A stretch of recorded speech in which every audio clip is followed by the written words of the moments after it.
So the record has started. I think the computer is on and loud enough. If something, when I write on the board, you want to tell me something, please switch on your microphone and tell. That would be the easiest way.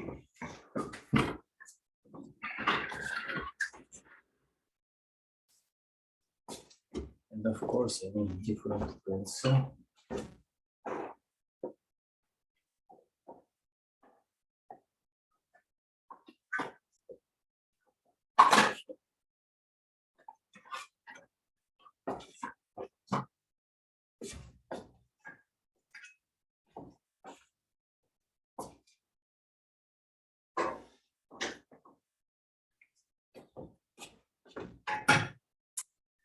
So we continue with geometry. We'll consider Steiner circles. Whenever you don't see something or you think the light is not good or anything else, you tell me about this and we will try to fix it in any possible way. So what are Steiner circles? These are circles formed in a certain way. We can consider a complex plane with 2 points. Let's say point P and point Q. 咁嗱，有另外一樣嘢啦，你改變，即係你而家可以改變過去啦。咁你改變過去嘅嗰個條件又係啲乜嘢咧？ Okay, there is microphone. Somebody keeps microphone working. Point P and point Q. We can connect these points by means of various lines. We can draw various lines through these points. For instance, you can draw a straight line.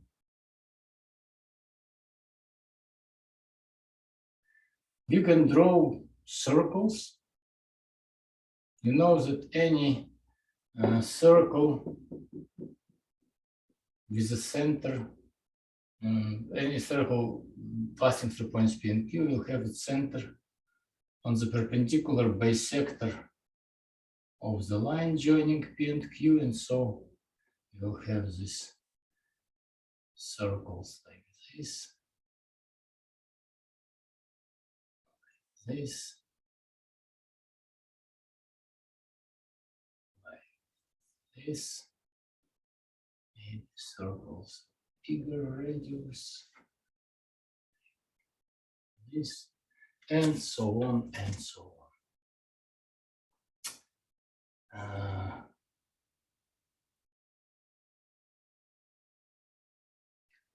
We may also have circles that are orthogonal to these circles. So what it means orthogonal? You know that they intersect at right angles. So the circles go like this,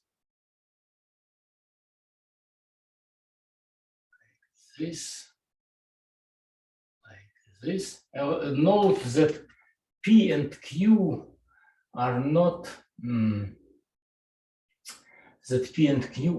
centers of the circles, yes, but their points symmetric each other in these circles.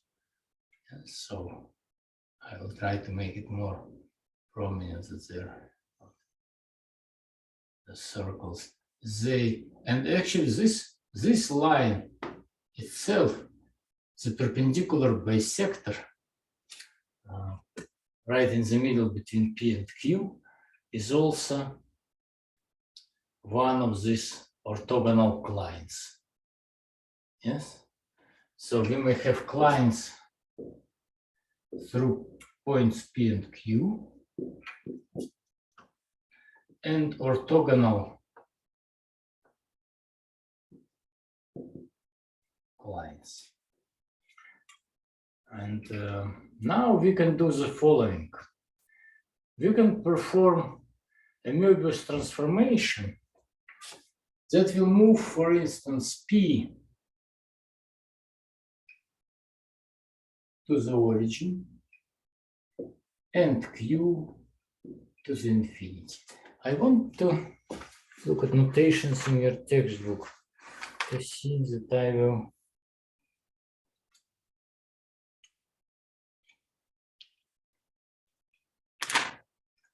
keep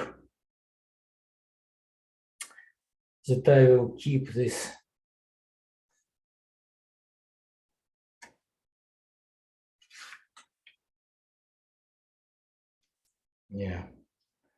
I will keep notations of your textbook. We call this transformation S.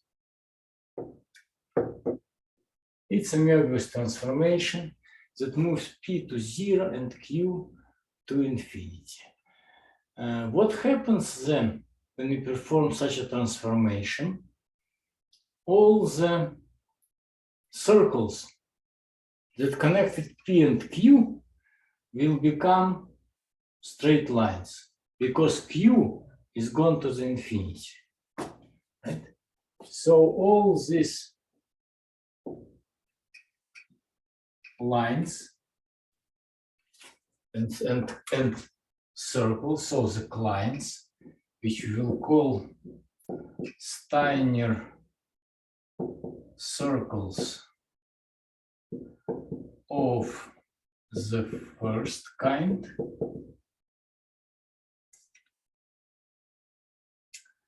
will become straight lines. So point P moves here, so this will be straight lines through the origin. Origin is the image of point P. Infinity is the image of point Q. And of course, there will be lines that go like this, and like this, and like this. These are usually called radial lines. These are images of Steiner circles of the first kind. What happens with these circles, these clines that are orthogonal to the Steiner circles of the second kind? These are called Steiner circles of the second kind. They are also called Apollonius circles.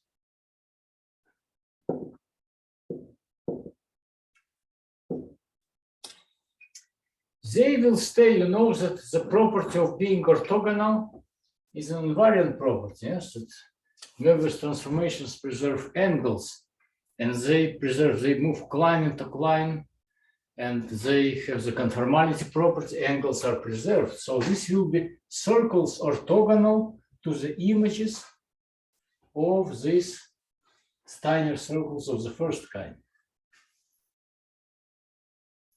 Now the origin will be the center for these circles, otherwise they won't be orthogonal, right? This will be circles, like this.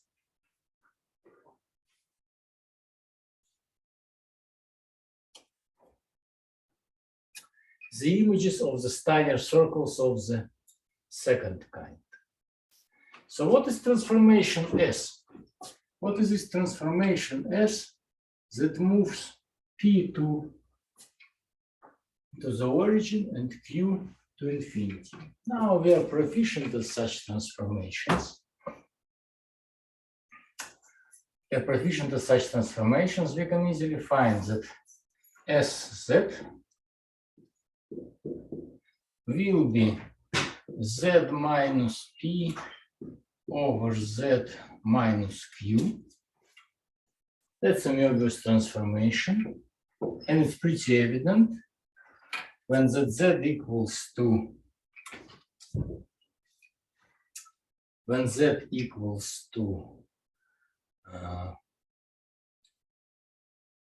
P, when Z is equal to P, then SZ moves to 0. When Z equals to Q, SZ is infinity. Yes? S of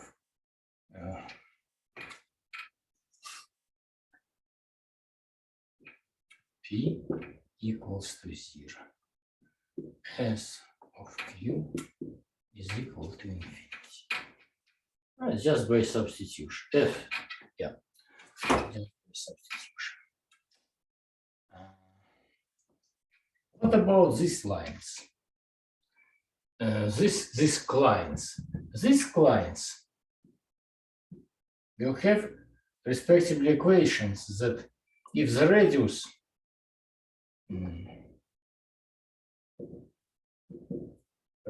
equals to k, for instance, yes, then it will become that the S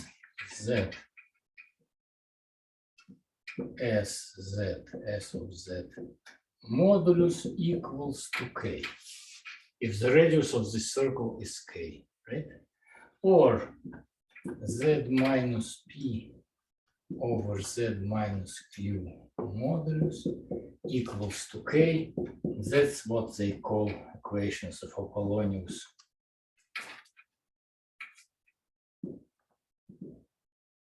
circles.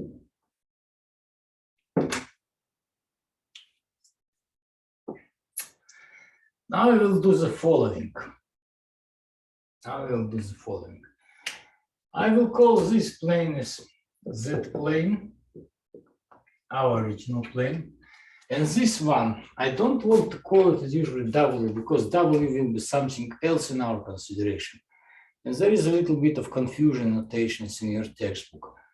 I will just call it Z plane.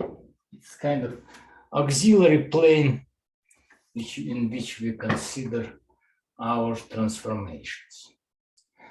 Now, I have to erase all this stuff, and I will probably have to repeat at least parts of this picture.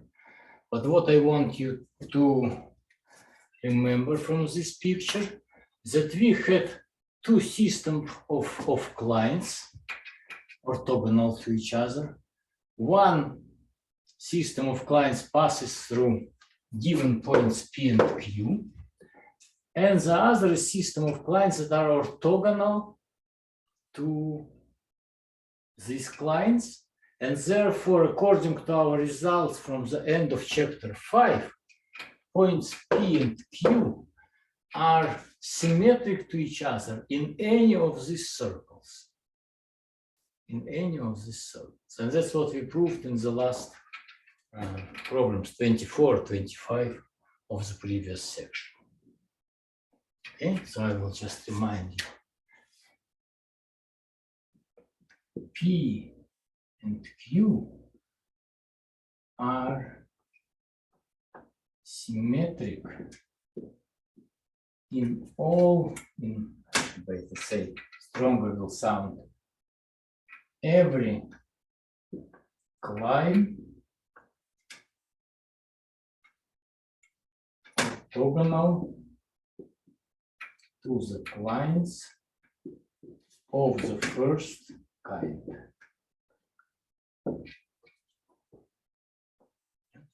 So many of these movies. So P and Q again is they're not centers of this. They're not centers of these circles. These circles surround them, but they're not centers. They are symmetric in every one of these. Maybe it was a good idea to make a different color. In every one of these clients, they are symmetric in every one of them. Something like this it must look like. And then I will erase, and then what I'm going to do now, I will consider the so-called normal form of Moebius transformations. And it will be related to Steiner circles.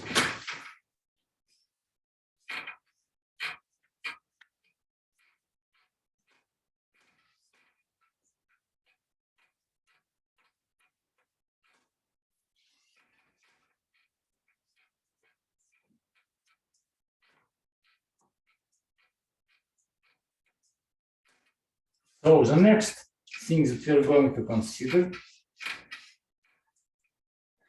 the normal form of a Moebius transformation. The normal form of a Moebius transformation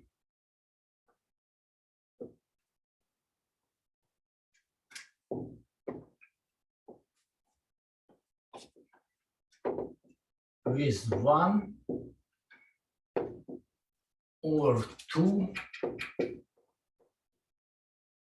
fixed points.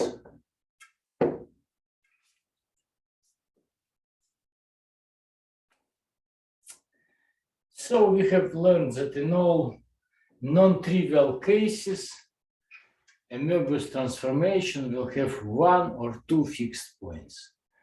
If it has more than two fixed points, it's an identity transformation. Yes, and one fixed point it will always have, unless it's a ridiculous so-called singular transformation, which maps the whole plane into one point, which we do not consider. So suppose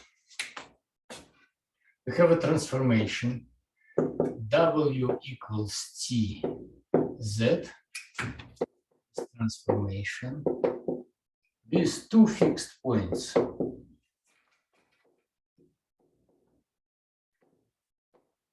P and Q. So T of P equals P, T of Q equals Q. Let's see how we can depict what's going on with a plane under such a transformation. I will consider T. T will be viewed as a composition. Is a composition of some transformations that will do what we ask them to do. The first transformation will be S. Transformation S will move P into 0, Q into infinity. Then we will apply transformation that we will call R. And R will keep 0 at 0, infinity at infinity.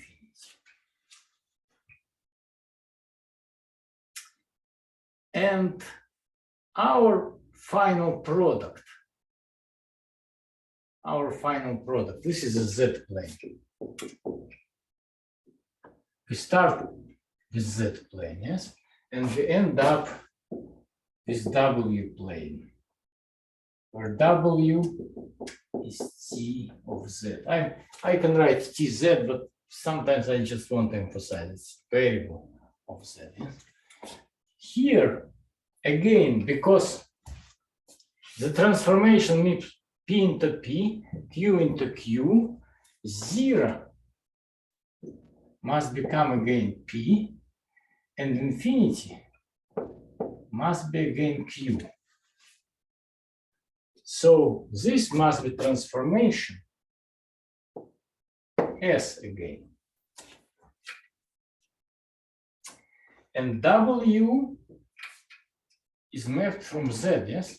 Z maps into W equal T of Z.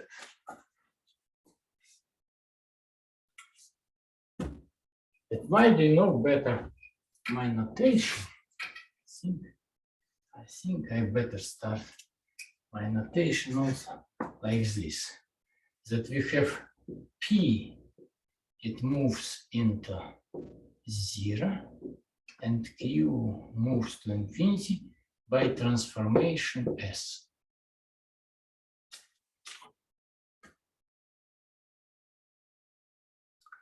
So what is W?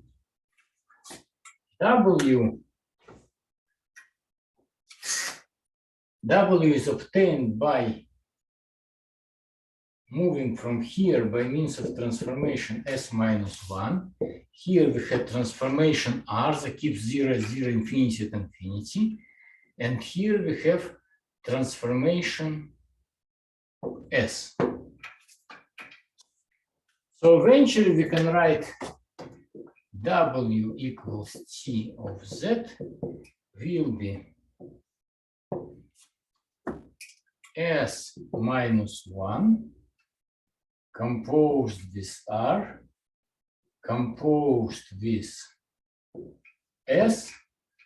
I could write S or S without this, but I just want to emphasize composition. Applied to Z. So T is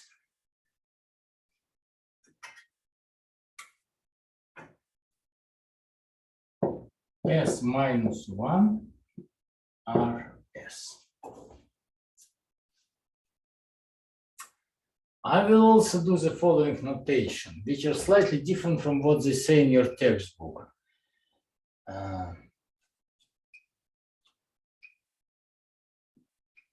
S maps Z into some Z. R, this is S. S.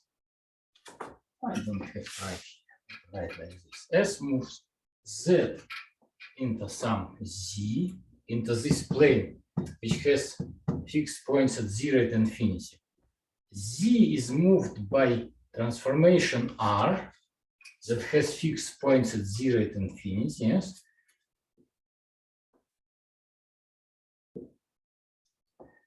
And it moves into, I will call it W capital.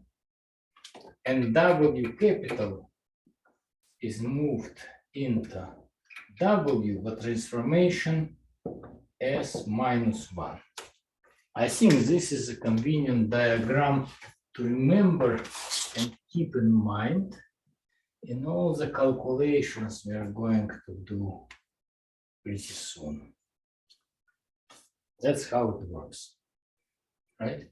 This W plane is actually the same as Z plane after the T transformation.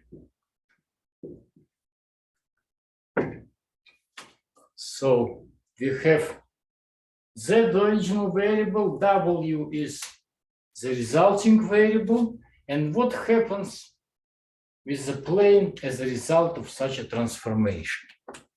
Let me know, please, because there is sun is coming. The sun is coming. If it, I cannot know how it works on computer camera. If it's all right, it doesn't hinder you, then I continue. If something hinders you, we'll make an arrangement, go to artificial light, and I close the windows and change. So if you don't see very well, you better let me know now. No signals, yes? So what are these transformations? S, R, S minus 1.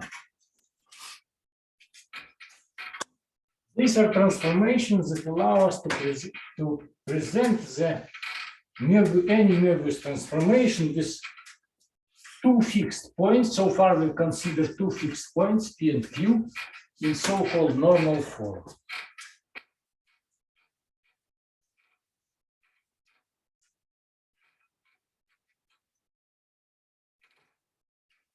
So first of all, I will say SZ equals to this Z. What will be SZ? We have already established. S must move P to 0, Q to infinity. So it will be SZ will be Z minus P divided by Z minus Q. it moves p to 0, q to infinity.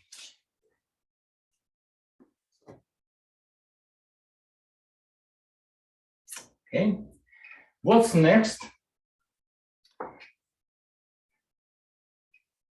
R z equals to W capital. I don't have better notations.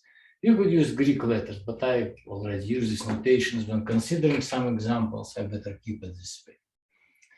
We need to keep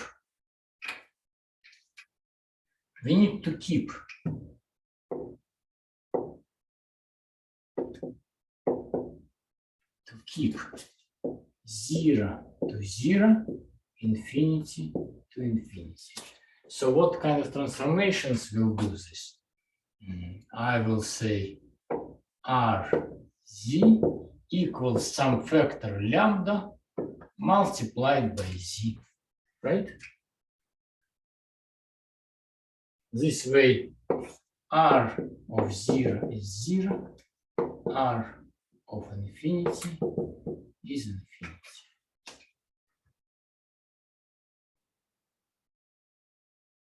And then again, W must be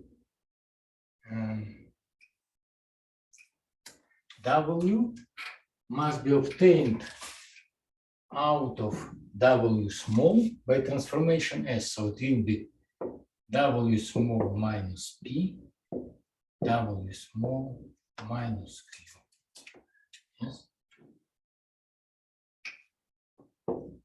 W is S, W small, or W small is S minus 1, W capital. That's what we have. It's always, I'm just rewriting again, but you keep in mind this diagram.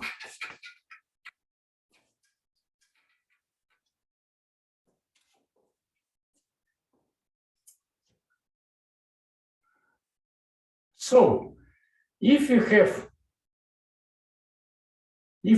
to write this transformation T as S minus 1 R S, that's what we need, right? You can write it in the following form, combining these three together. W minus P, W is T of Z. Yeah, this is our resulting transformation.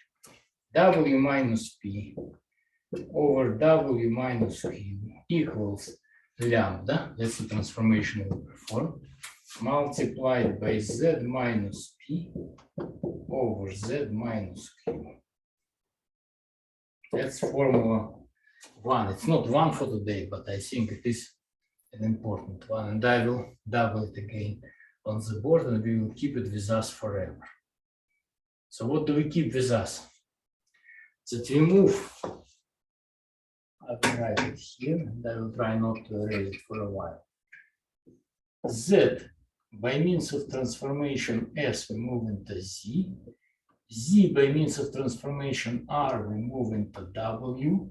And W, by transformation S minus 1, we move into this small W. Right? So P moves to 0, 0 moves to 0, and 0 moves to P, because transformation T must have P as a fixed point. It must be mapped back into P. Q maps to infinity, infinity to infinity by this transformation, and infinity back to Q. This is one thing we keep in mind. And how do we provide this to happen? By this transformation.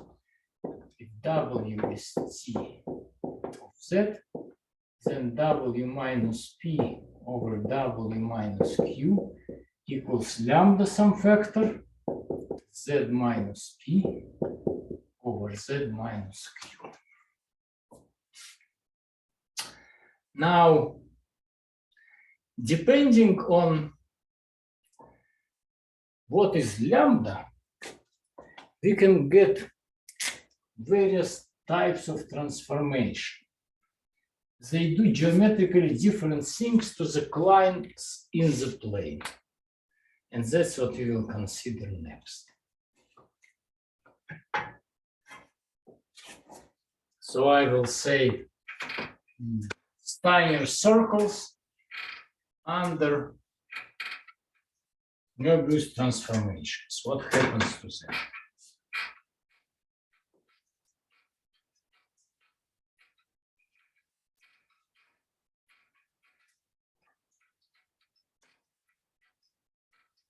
That's what will be interesting for us. So this will be next subtitle. Steiner circles or lines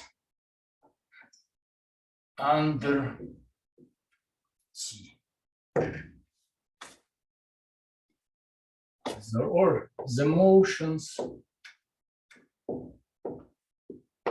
of Steiner circles.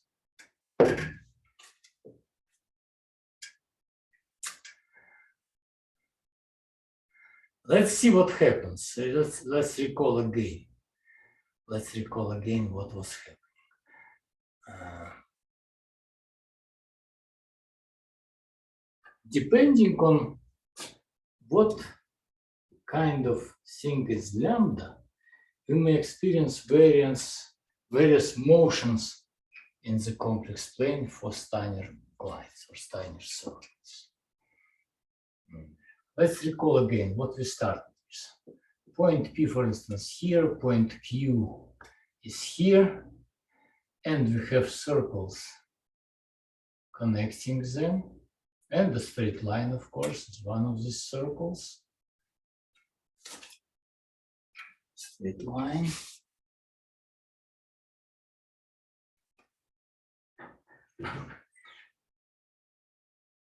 And this circle is not very good. Try to make it better.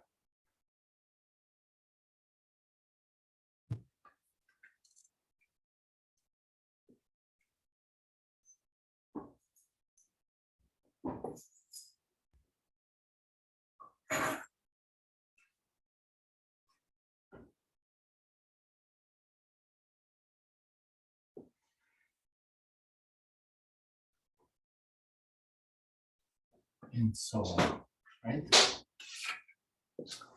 And you know what happens as a result of transformation. So this is point P, and this is point Q.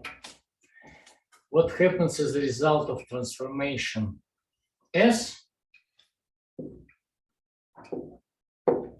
As a result of transformation S, we are getting out of these lines the lines that pass through the origin, so-called radial lines.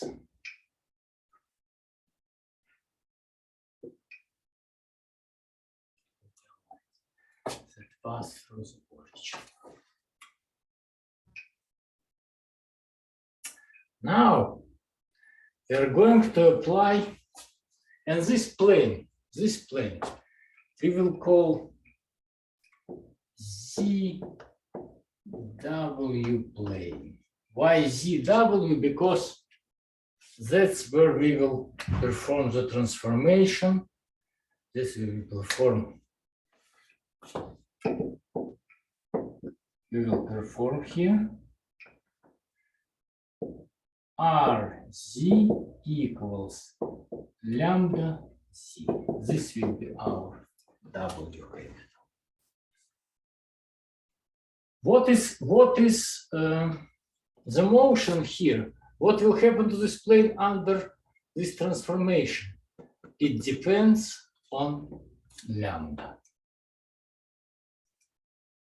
It depends on lambda.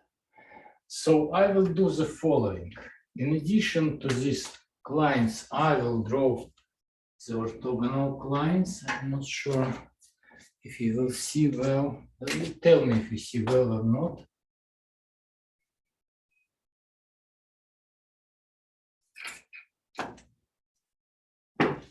No, it's not good. Yeah. We need a darker color. Let's try this one.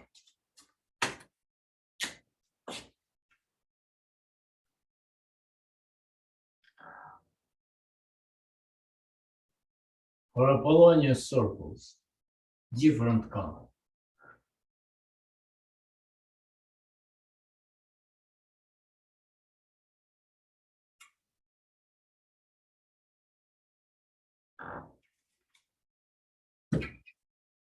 Does it work better? I think so. And they will become here.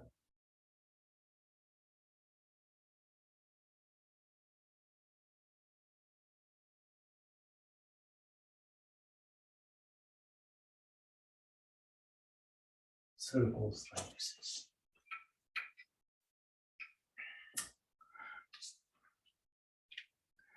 Now, it's interesting thing that these circles, these blue circles, Apollonius circles, are circles around Q. So, up to this line, the circles are around P. Circles around P. These circles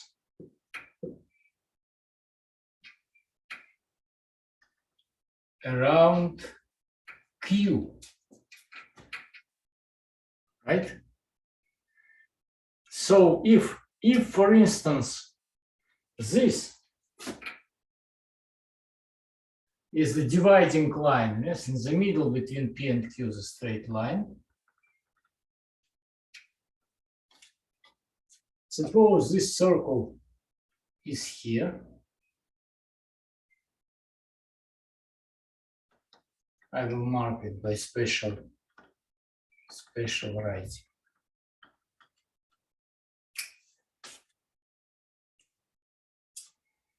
So these circles, this circle, this circle, this circle, they must be concentric. My picture is not precise, but we understand that they must be parallel to each other, right?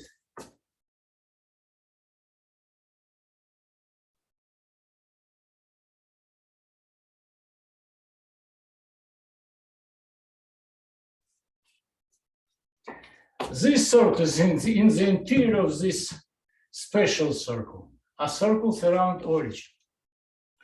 And all the circles that are farther away with greater radii, they are circles around what? They are circles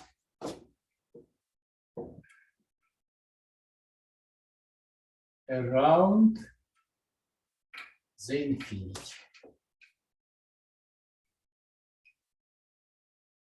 That's a funny thing, but that's how it is. So where is infinity? Somewhere there, I don't know. And these circles that are greater than this circle, right in the middle between P and Q, they can be viewed as circles around the infinity. In order to understand this, how can we understand this? In order to understand this, you will need, of course, stereographic projection. It's impossible to understand without a stereographic projection. So if I draw the Riemann sphere,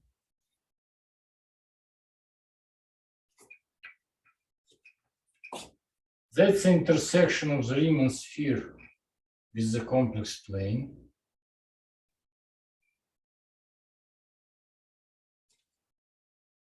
This is the North Pole.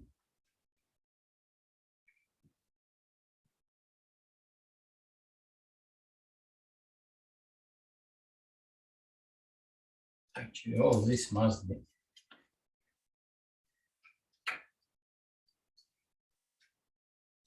dotted lines because we don't see them, right? There's somewhere on the other side of the sphere is this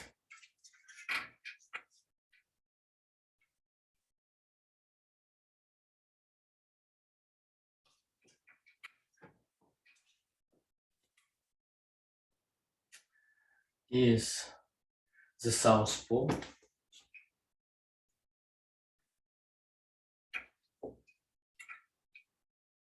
Right? And the stereographic projection goes like this. You can think about, when you look at these lines and these circles, you can think about cutting watermelon two types, yes? You can cut it by the planes that are vertical, and this way you will get, by these planes will cut on the complex plane. This is complex plane, of course, right? This is the complex plane, yes? They will cut on the complex plane. This plane is passing through the North Pole. They will cut radial lines.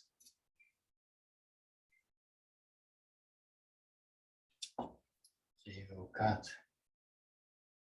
radial lines again, and more lines, and this line, which is, and this line, right? So this will be all lines.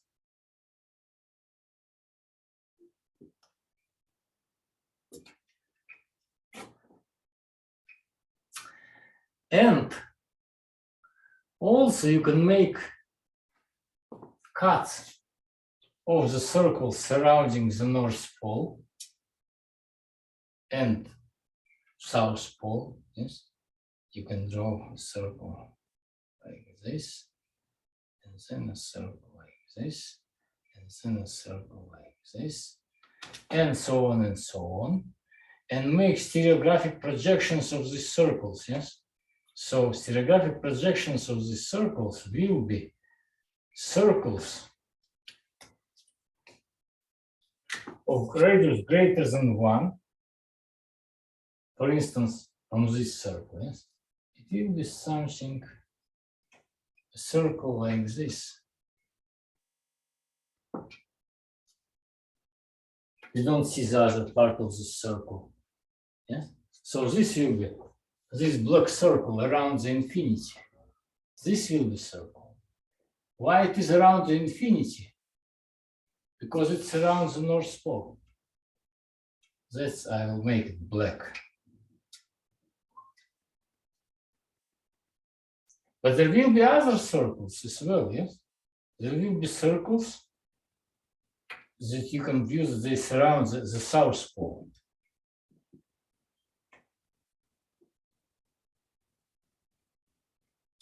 And when you take projections, stereographic projections of these circles,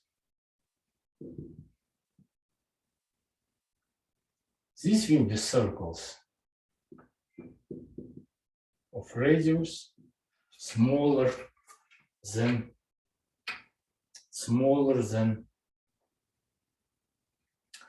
the unit, the image of this line, will be this, will be the boundary of the Riemann sphere. This will be.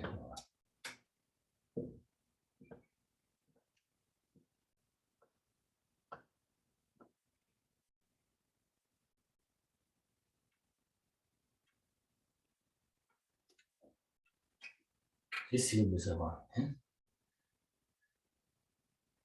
So that's how it looks like. There will be more circles of bigger radii, which can be viewed as circles about the infinity, and there will be circles of smaller radii,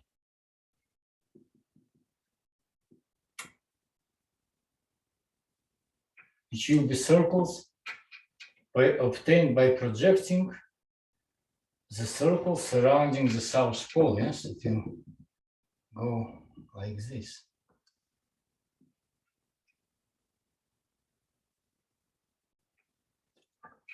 So you have system of circles surrounding the South Pole and the North Pole, right?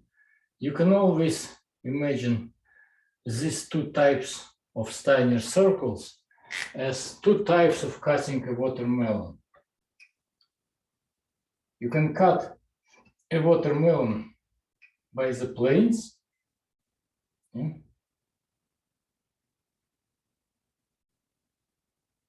like this, North Pole, South Pole, yes? And another one goes like this, and another one goes like this.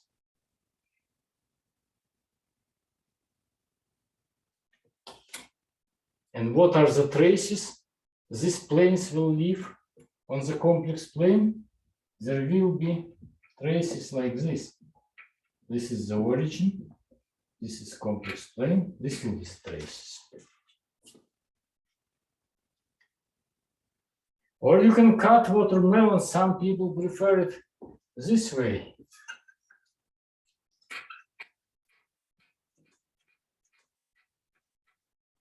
Or you can have the same watermelon, and you will cut it this way by horizontally moving blade. Yes. This way, this way, this way. Oh, it must be funny.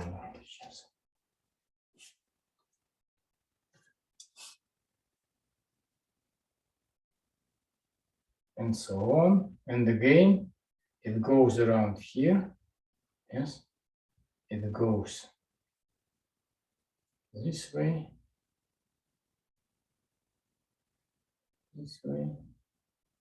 I show dotted line because you don't see this part, but you can see them here, right? You can see them here. You can see them here.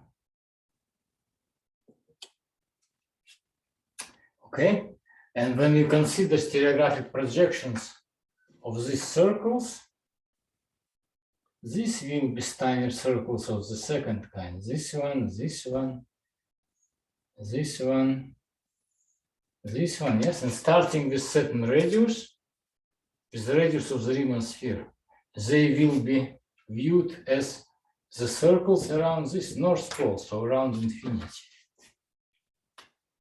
That's the only way to explain what's going on there. And then there will be a little bit more about this, but we will look at it next time. We will return to Riemann sphere next time to explain some other things. But so far, let's do the following. We will classify the Moebius transformations in normal form, depending on what is lambda. Not sure.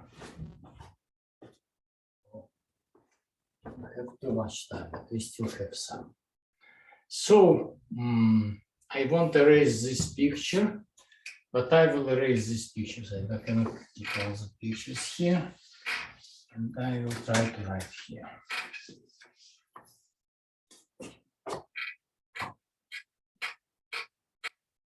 This transformation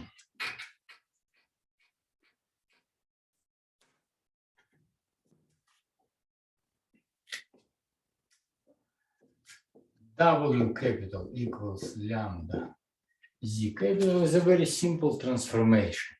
It has, as we mentioned, two fixed points.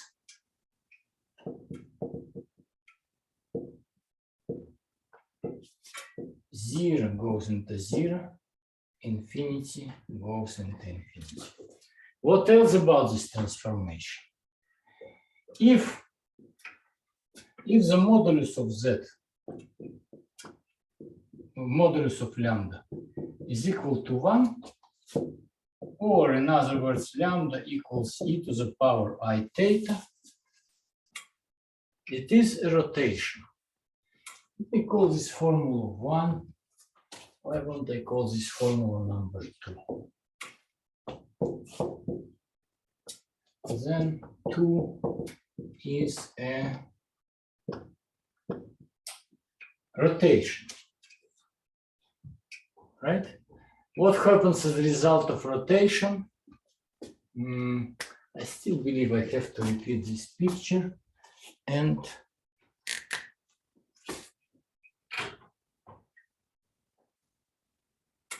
I will draw these circles again.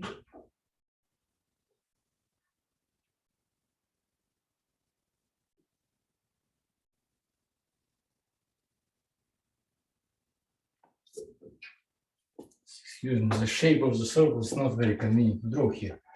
As a result of rotation,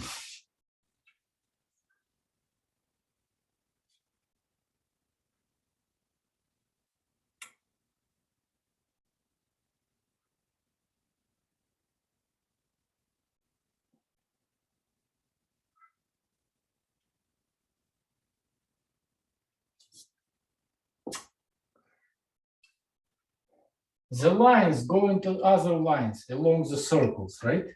So I will say this is a line. What happens as the result of rotation of this line through angle theta? It will transform into another line. This angle is theta, right? L1, this is L2. L1 goes into L2. This line, suppose this one, L3 goes into this line, L4, right? That will be the rotation through angle theta.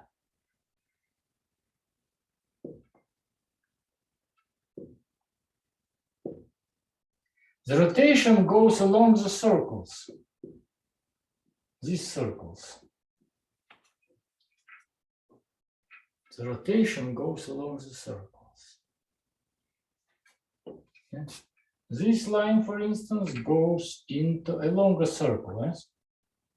When you rotate, circles remain the same, they remain stationary. Yes? So you just have this line goes into this. Yes, that's how you go along the circle.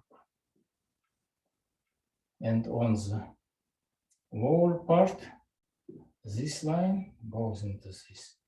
So it goes like this.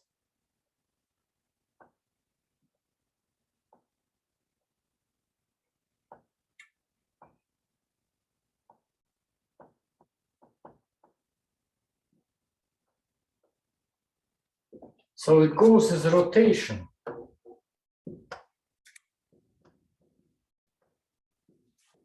Of lines along the Apollonius circles.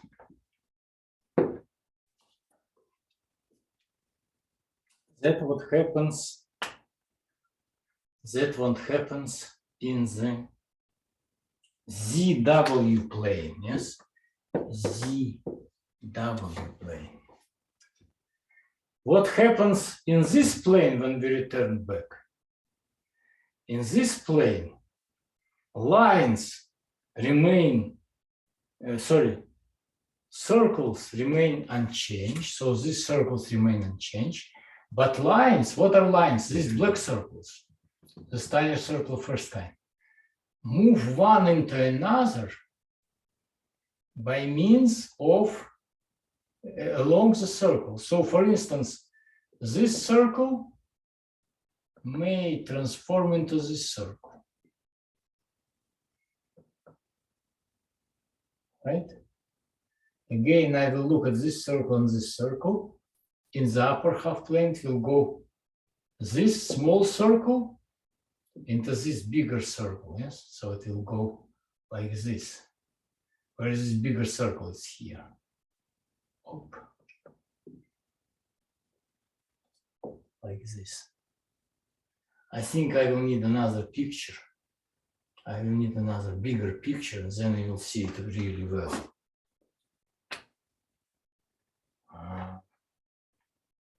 I guess I will just erase these pictures.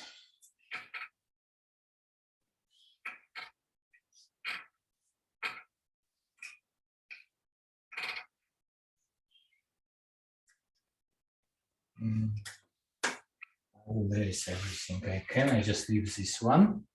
This one shows that line is rotated into another line, and the rotation goes along the Apollonius circle, along the Steiner circle of the second type, yes?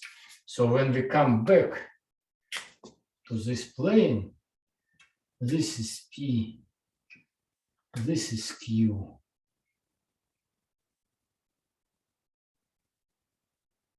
These are circles that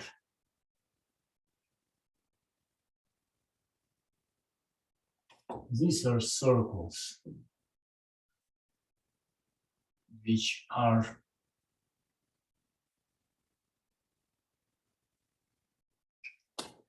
Apollonius circle, Steiner circle of the first type, yes?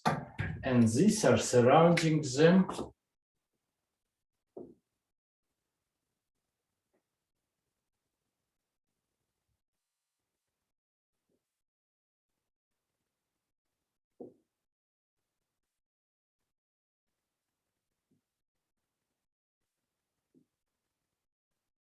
orthogonal circles, yes?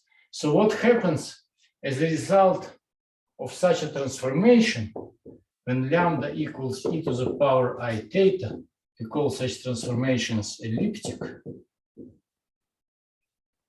Line goes into line along the circles. So this is a line, this blue one is a line, and this is another line. So it must go something like this. Of course, it requires calculation to see which line goes where. I will see these circles again. This circle, you see this circle, it's here, and this bigger circle is here. So it goes also like this.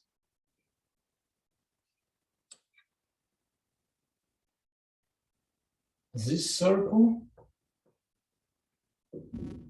goes into this circle. I will watch only these two circles. This smaller circle goes into this one. I think now this picture is more clear, right? If I draw another orthogonal circle, or actually, by the way, along this line, this goes into this, right? Where is this one? This goes into this.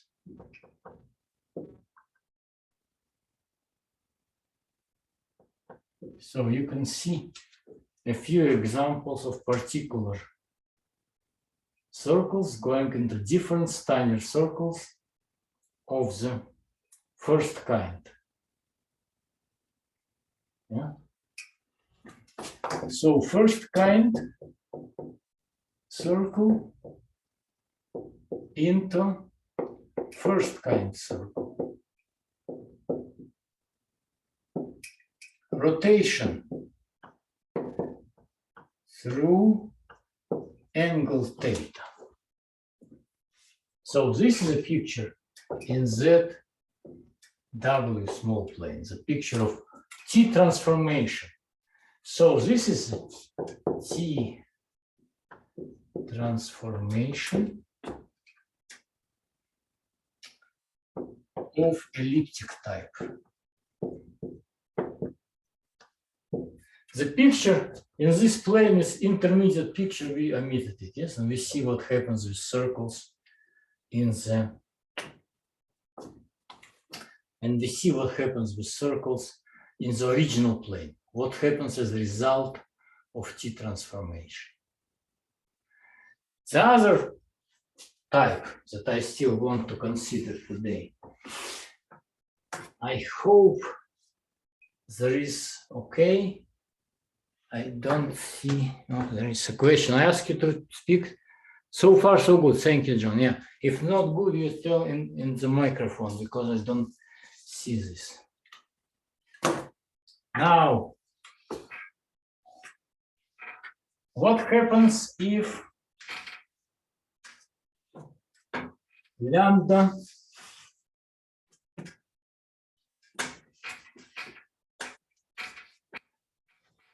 is different?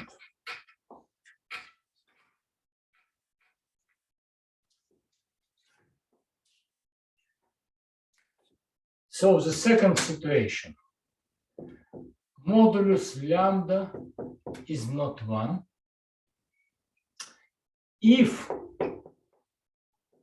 lambda is a real positive number, the transformation is called hyperbolic.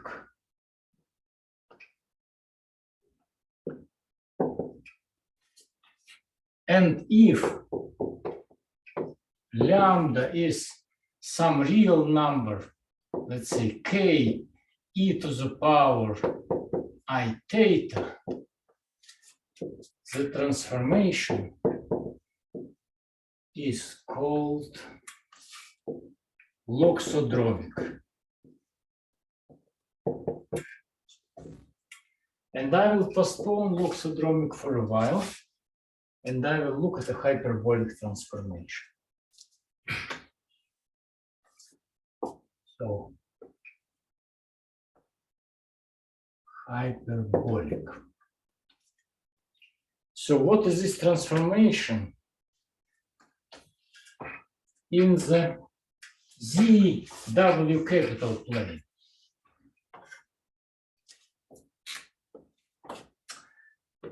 W equals, oh, I don't want this to do now, W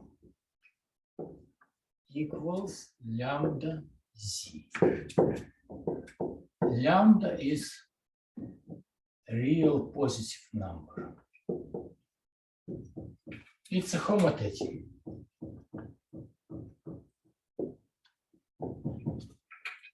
It's a homothety. So what does homothety do?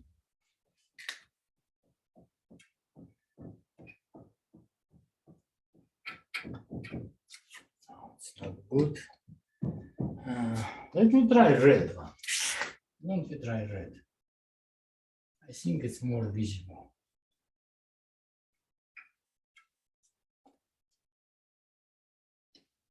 So we have these lines.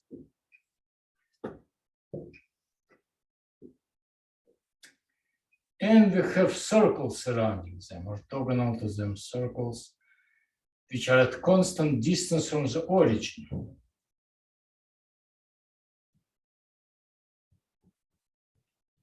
Now, what happens as a result of homothety?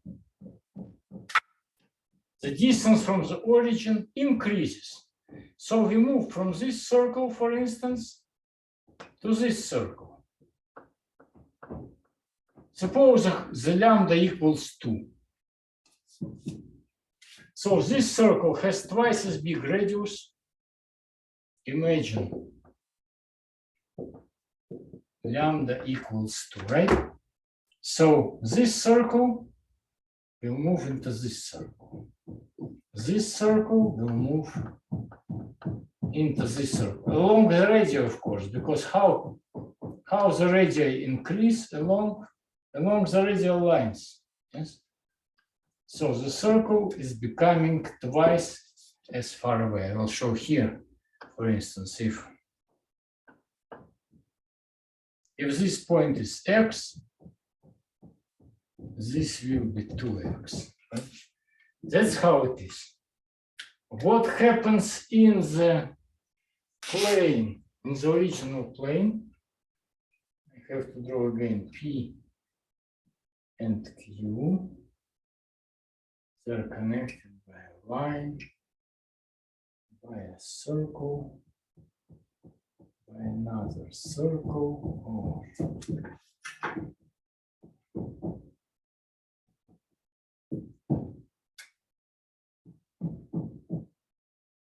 another circle, to another circle, to another circle, and there are circles that are orthogonal that surround them, like this, like this, like this, this. Yes. So now these circles move one into another. For instance, if I suggest that this is the image of that one, and this is the pre-image of this one. Yes. So what happens? You move along this radii like this, from a smaller circle to a bigger one. From a smaller circle to a bigger one. From a smaller circle to a bigger one. Like this.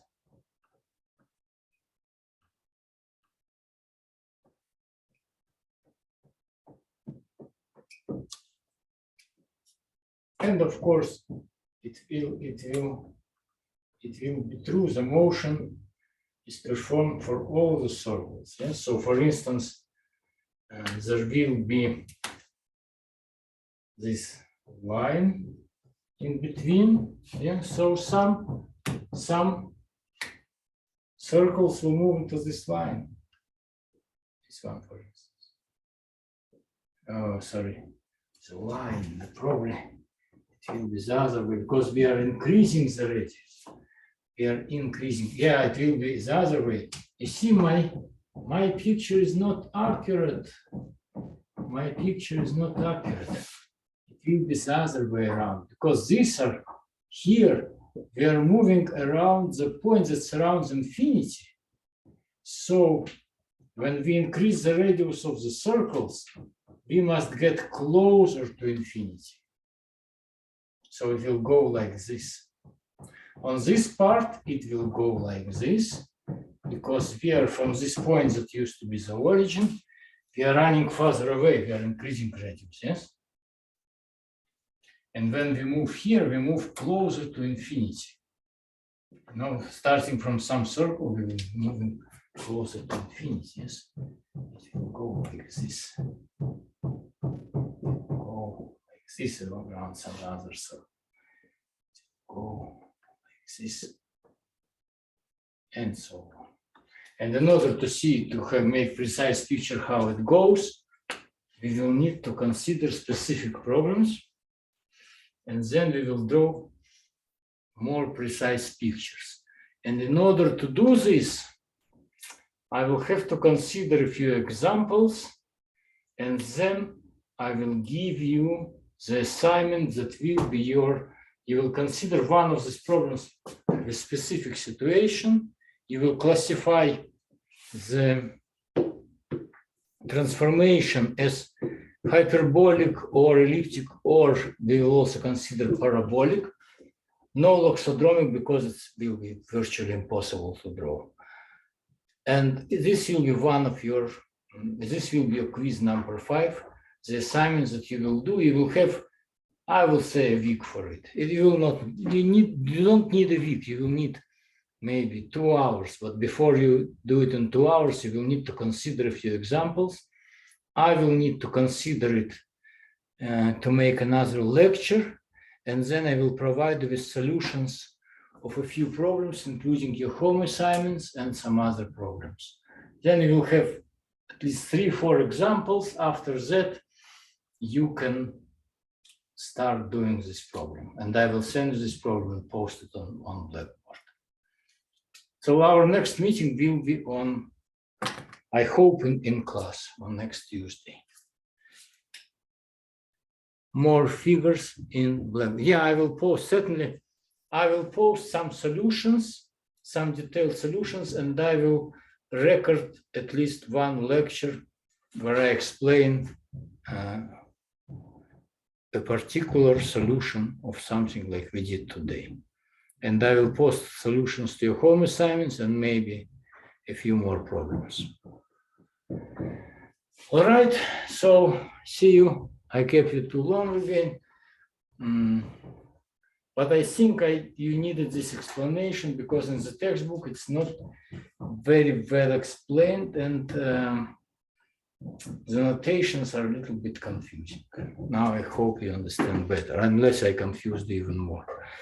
Okay, thank you. I hope next time everybody will be okay, and we will meet on Tuesday in class. If something changes, I'll let you know. Thanks, bye.